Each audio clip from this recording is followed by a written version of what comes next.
எல்லோரும் எப்படி இருக்கீங்க? நல்லா இருப்பீங்க, நான் நல்லா இருக்கிறேன். அப்புறம் இன்றைக்கி நான் என்ன வைக்க போகிறேன்னா, துவரம்பருப்பு போட்டு ஒரு துவரம்பருப்பு கட்டிப்பருப்பு வைப்போம்ல ஊரில், அந்த மாதிரி ஒரு கட்டிப்பருப்பு வச்சுக்கிறேன்.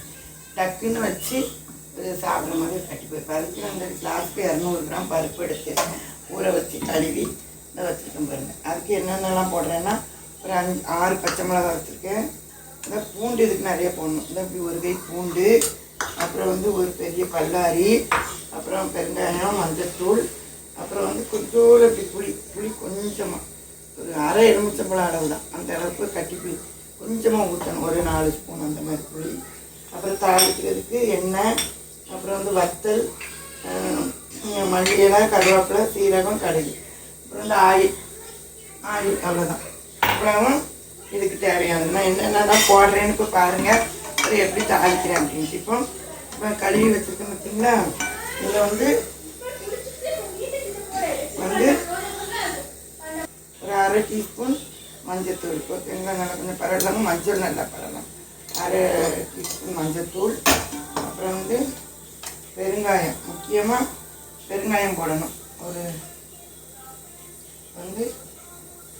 அரை டீஸ்பூன் பெருங்காயம், அரை டீஸ்பூன் பெருங்காயம். அப்புறம் ஒரு 6 பச்சை மிளகாய் நான் வச்சுருக்கேன். நீங்கள் 6 பச்சை மிளகாய். அப்புறம் பூண்டு நல்லா ஒரு கை பூண்டு போடுங்க சரிங்களா. தேவைக்கு ஒரு 10-15 பூண்டு. அப்புறம் சாம்பார் வெங்காயம் இருந்தால் ஒரு 10-15 போடலாம். எனக்கு இன்றைக்கி இல்லை. நான் அதில் ஒரு பல்லாரியும் நல்லா பெருசாக பாருங்கள். நான் எப்பவும் பெருசான்னு சொல்லுவோம் பார்த்தீங்களா, அது பெருசான்னா இப்படி தான், இப்படி பெருசாக வெங்காயம் மாதிரியே இப்படி வெட்டி ஒரு வெங்காயம் போட்டிருக்கேன். இவ்வளவு போட்டு நம்ம அதுக்கு பிறகு இதில் தண்ணி இருக்குது, தேவைக்கு தண்ணி ஊற்றி உப்பு போட்டு வேக வைக்கணும் ஓகேங்களா. தண்ணி எவ்வளோ தண்ணி ஊற்றுறீங்க.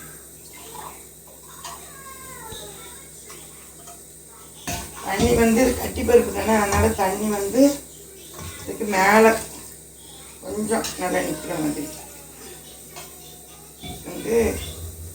நான் இவ்வளோ பருப்புக்கு நல்ல தண்ணி நிற்கணும்னா மேலே ஒரு நல்ல இவ்வளோ ஒரு 2 இன்ச்சுக்கு நிற்கிற மாதிரி தண்ணி ஊற்றணும். அப்போ சரியாக போட்டு நம்ம தாளிச்சிடலாம் ஓகேங்களா. இந்த அளவுக்கு தண்ணி வச்சு அதுக்கு லேசாக எண்ணெய் ஊற்றணும் பார்த்துக்கோங்க. லேசாக லைட்டாக தேங்காய் எண்ணெய் ஊற்றுறேன் நான். தேங்காய் எண்ணெய் ஊற்றிங்க நல்லா வாசமாக இருக்கும். கட்டி பருப்பு ஊற்றிட்டு அப்புறம் உப்பு போடணும்.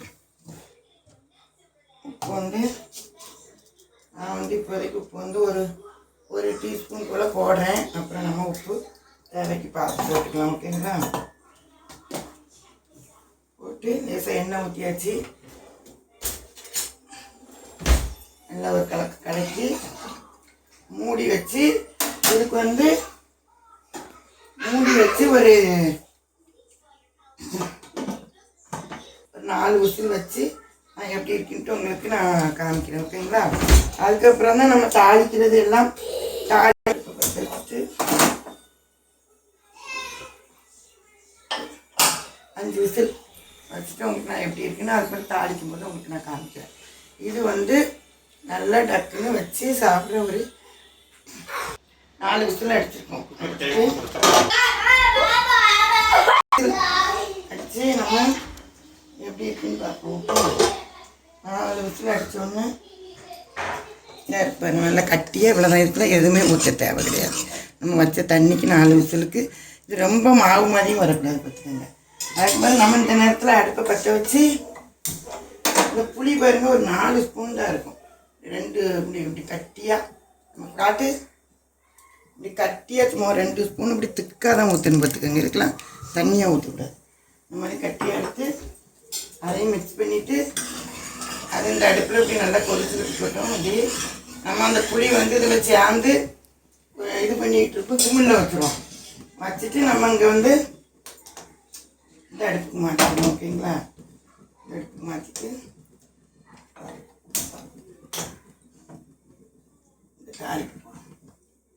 தாளி போட்டு இதுதான் அடுப்பில் சிம்மில் வச்சு அப்படி வச்சோன்னா அணைச்சாச்சு. இதில் இருந்து இப்படி ஊற்றி நான் இதில் மாற்றிடுறேன். அதுக்கு பிறகு தான் நம்ம தாளித்து ஊற்றணும் பார்த்துக்கோங்க ஓகே. இன்னும் தேங்காய் எண்ணெய் இருந்தால் தேங்காய் எண்ணெய் ஊற்றுங்க, இல்லைன்னா உங்கள்கிட்ட என்னென்ன இருக்குது. நான் இன்றைக்கி தேங்காய் எண்ணெய் தான் ஊற்றுறேன். ஓகேங்களா? ஒரு ரெண்டு ஸ்பூன் தேங்காய் எண்ணெய் ஊற்றி, இதுக்கு எண்ணெய் தானே ஹைலைட்டு.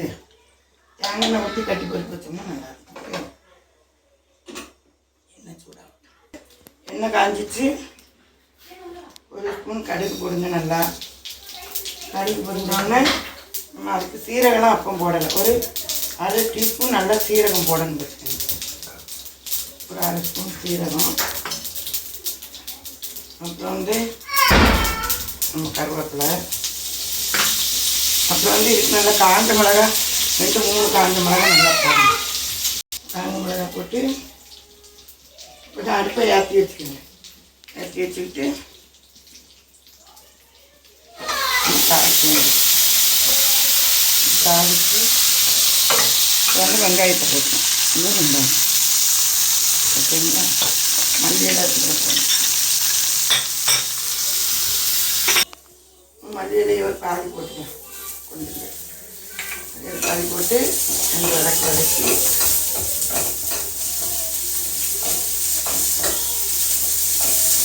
நல்லா வதக்கிட்டு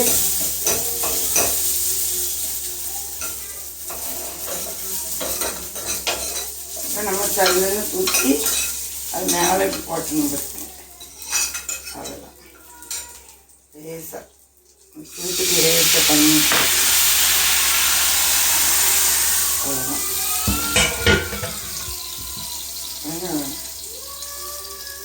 ஒட்டி தான் கட்டி பருப்பு மேலே இத்தமல்லி.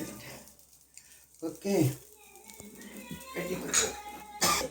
இப்படி கட்டி பருப்பு வச்சு பருப்பு கடையும் போது கொஞ்சம் கட்டி பருப்பு எடுப்பாங்க கூட்டுக்கு. நம்ம இப்படி கட்டி பருப்பு வச்சு அந்த அப்படி ஊற்றி ஒரு காய் பொரியல் வச்சு சாப்பிடலாம். சூப்பராக இருக்கும். வச்சு ஹைலைட்டாக அங்கே பண்ணி வச்சு சாப்பிடலாம்.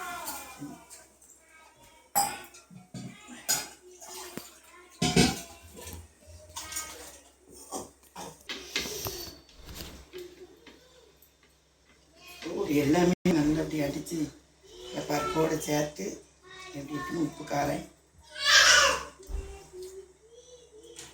இப்படி கட்டி பருப்பு வச்சு சாப்பிடுங்க. நல்லா இருக்கும். பார்த்துக்கோங்க. நான் சொன்ன மெத்தடில் அவ்வளோ வெங்காயம், மிளகா, பச்சை மிளகாய் இதெல்லாம் போட்டு அதை எடுத்து போட்டு இதுக்கு ஏதாவது அப்பளம் ஒரு பொரியல் வச்சு சாப்பிட்டா சூப்பராக இருக்கும். சூப்பராக இருக்கு. நீங்களும் ஒரு கட்டி பருப்பு வச்சு துவரம் பருப்பில் ஒரு கட்டி பருப்பு வச்சு சாப்பிடுங்க. அதே மாதிரி கமெண்ட் பாக்ஸில் சொல்லுங்கள் எப்படி இருக்குன்ட்டு. நான் சொல்கிறத விட நீங்கள் செஞ்சு பார்த்துட்டு சொல்கிறது தான் நல்லாயிருக்கும். அப்புறம் என் சேனலுக்கு ஷேர் பண்ணுங்கள், லைக் பண்ணுங்கள், சப்ஸ்கிரைப் பண்ணுங்கள். Okay, thank you, by.